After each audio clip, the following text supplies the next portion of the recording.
opposed in a Republican primary by the executive director of the Alabama Democratic Party.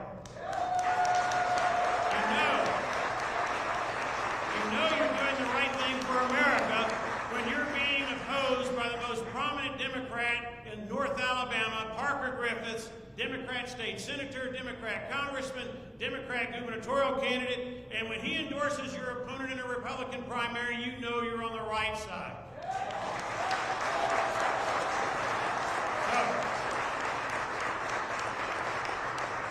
Congratulations to the Democrats. They now have 2 nominees in the general election, Will Boyd and my opponent, who they endorsed and helped push over the finish line both in the primary and in the runoff. So congratulations to you. Another group that I'd be remiss if I did not congratulate are special interest groups generally, and more specifically the special interest groups that support open borders and cheap foreign labor. They worked hard for their values, not values I share. I want border security, but give credit where credit is due. They were involved and engaged in this campaign, giving millions of dollars, directly or indirectly, to help ensure that they got open borders and cheap foreign labor. Now, I disagree with them 100%, but by golly, congratulations to them because they won. I don't hear a lot of cheering about that one. I'm the same way as y'all are. I'm not pleased about congratulating these special interests, but they rule Montgomery. They rule Washington, D.C. They corrupt the public policy debate with the way in which they handle these matters. They fund the campaigns so they can do the kind of dirty work that they did in this particular election. I should also congratulate 4 people in particular who put in $15+ million into helping my opponent win by assassinating the good reputation and character of an American war hero, Mike Durant, and doing the same thing to me with brazen dishonesty on a scale that I have never seen in the 40 years that I've been a candidate. So congratulations to those 4 individuals. I'd be remiss if I did not add that if America and Alabama voters do not get smarter, there's no reason to have elections. If we're going to let 4 people determine who the next United States Senator is by putting in $15+ million as they have done, well, they might as well, as the masters of the universe, determine who our rulers are going to be.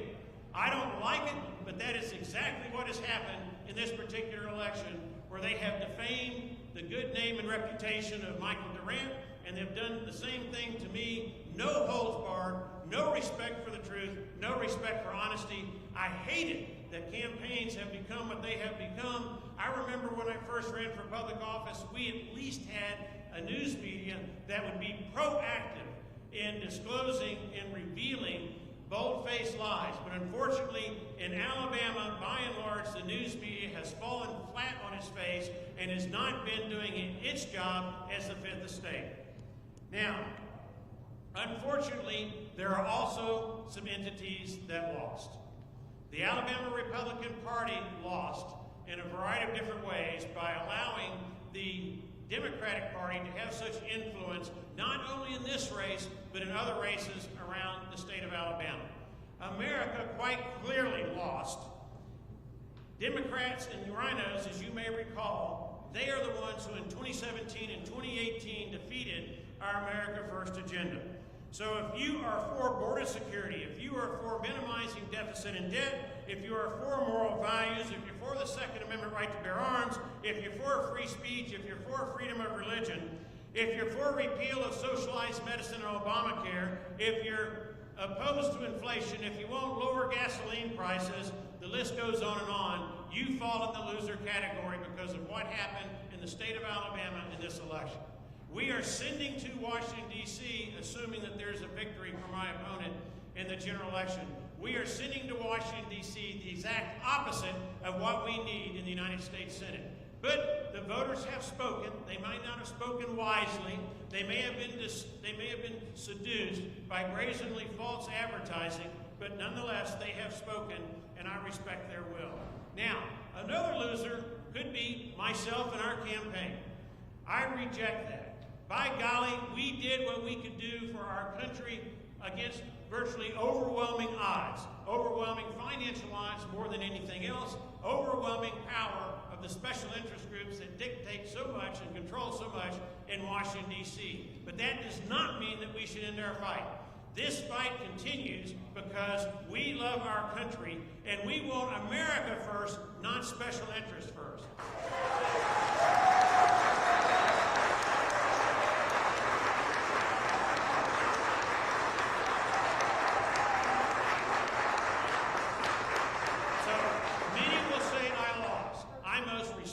Disagree. Why? Because I covet truth and honor more than I covet being a United States Senator.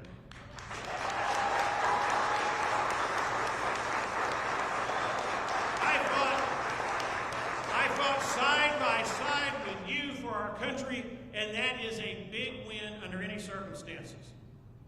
I will no longer be the target of assassins' bullets. That's a big win.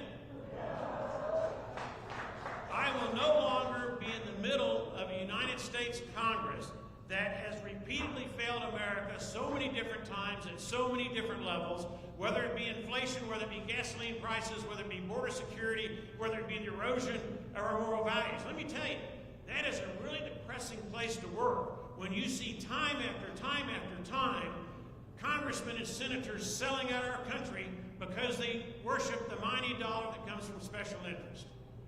And while I will regret not being in the middle of that fight, I will not regret for 1 minute seeing how often for 12 years Congress has failed to meet the challenges that our country's faced. It didn't make any difference if Democrats were in charge or Republicans were in charge. By and large, we failed to rise to the occasion. All you have to do is look at our southern border to know that's true. All you've got to do is look at a $30 trillion debt to know that is true. It is a win to not be in that environment anymore. Now,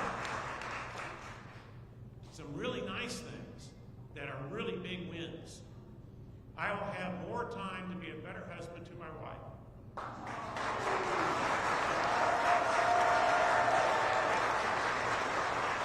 That is a big win.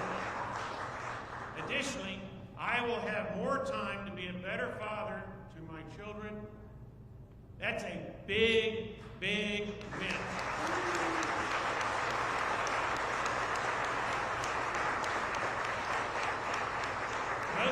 Most of my kids and kids-in-law have never known me when I was not a public servant.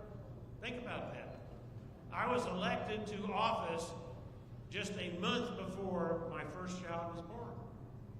So I've had to sacrifice my time off and away in the legislature or in Washington.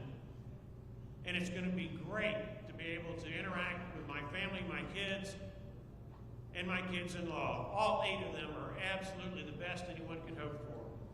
And finally, I will have more time to enjoy my 13 grandchildren. Yes.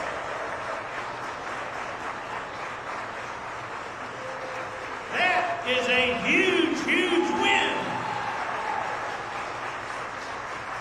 So,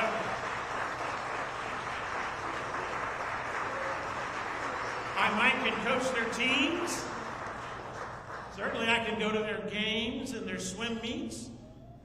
Maybe even some of their dancing and music recital lessons, although that's my favorite. I prefer the sports. So if you'll please forgive me, it is time for me to hand the torch over to patriots who will continue the fight for America. We have a lot of people from the younger generation that are willing to carry that torch, and I'm so proud of them. And I want them to fight for America as I have. But in the meantime, I'm going to start enjoying that huge, huge win of my being able to be with my family, and in particular my grandchildren. So God bless you, and God bless America.